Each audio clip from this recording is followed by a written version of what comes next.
بسم اللہ الرحمن الرحیم۔ اللہ کے نام سے شروع جو بڑا مہربان اور نہایت رحم والا ہے۔ حضرات صحابہ کے دور کے ایسے واقعات تاریخ و تاثیر کے سینکڑوں صفحات بلکہ ہزاروں صفحات پر پھیلے ہوئے ہیں، اور صحابہ کے دور کے بعد بھی جب تک مسلمان میں ایمان اور توکل علی اللہ اور تعلق مع اللہ کی صفات موجود تھی، ایسے واقعات کی کمی نہیں تھی۔ خلیفۃ المسلمین ولید بن عبد الملک کے دور میں طارق بن زیاد جب اندلس کو فتح کرنے کی 7,000 کی مختصر فوج لے کر 4 بڑی کشتیوں میں سوار اندلس کے ساحلی علاقے جبل الطارق پر اترتا ہے تو باوجود مختصر سی فوج کے اس ساحلی پٹی کو بغیر کسی مزاحمت کے فتح کرتا چلا جاتا ہے۔ اس وقت اندلس پر جب بادشاہ کی حکومت تھی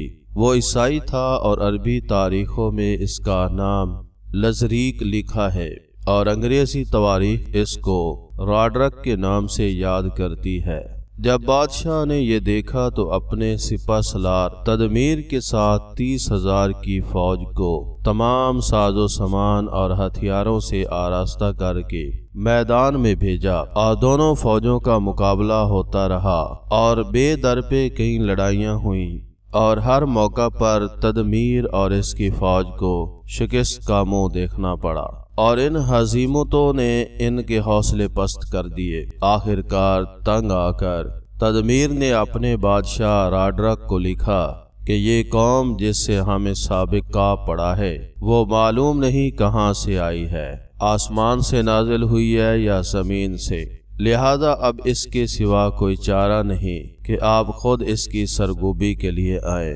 بادشاہ راڈرک نے 70,000 کی فوج کے ساتھ اس طرف رخ کیا، اور پہلی فوج کے ساتھ مل کر اس کی تعداد تقریباً 1,00,000 ہو گئی، جو تمام ہتھیارات سے لیس تھی، اور دوسری طرف مسلمانوں کی فوج ہے جو نہ پورے طور پر ہتھیارات سے لیس ہے اور نہ تعداد میں ان سے کوئی نسبت رکھتی ہے۔ طارق کے ساتھ 1,000 افراد آئے تھے، پھر خلیفہ کی طرف سے اور 5,000 کی فوج آ کر ان سے مل گئی۔ اس طرح کل 12,000 کی فوج ہوئی، اور دونوں فوجیں وادی لکہ کے مقام پر اتریں، اور پھر مقابلہ ہوا، اور مسلسل 8 دن یہ جنگ چلتی رہی، اور بالآخر فتح و کامیابی مسلمانوں کے حصے میں آئی، اور عیسائی فوج رسوا و پسپا ہوئی، اور خود راڈرک بھی قتل ہو گیا۔ بعض مورخین نے لکھا ہے کہ طارق بن زیاد جب ساحل اندلس پر اترا تو اس نے اپنی فوج کو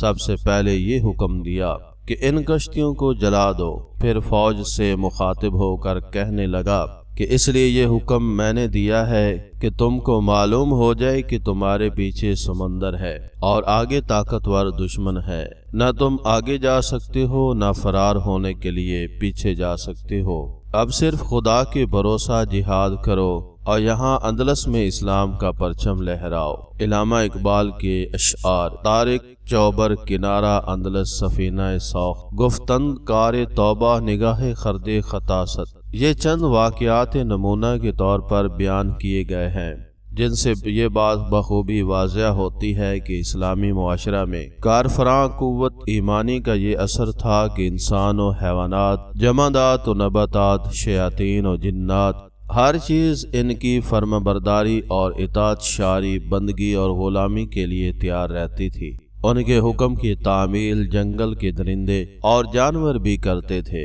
ٹھانٹے مارتے ہوئے دریا بھی ان کے خط کی تعمیل کرتے تھے، جنگل کے درندے اور جانور بھی ان کی بات مانتے تھے۔ جنگل کا بادشاہ شیر بھی ایک مومن کی غلامی میں فخر محسوس کرتا تھا، شیاطین اور جنات ان کے سامنے سرنگوں اور عاجز ہو جاتے تھے۔ غور کرنا چاہیے یہ کون سی طاقت تھی جس نے مسلمانوں کو فتح سے ہمکنار کیا اور ان کو سربلندی اور عزت عطا۔ یہ صرف ایمانی قوت و طاقت تھی، اللہ پر اعتماد و توکل کی برکت تھی، اور تعلق مع اللہ کی کرشمہ سازی تھی۔ Thanks for watching video.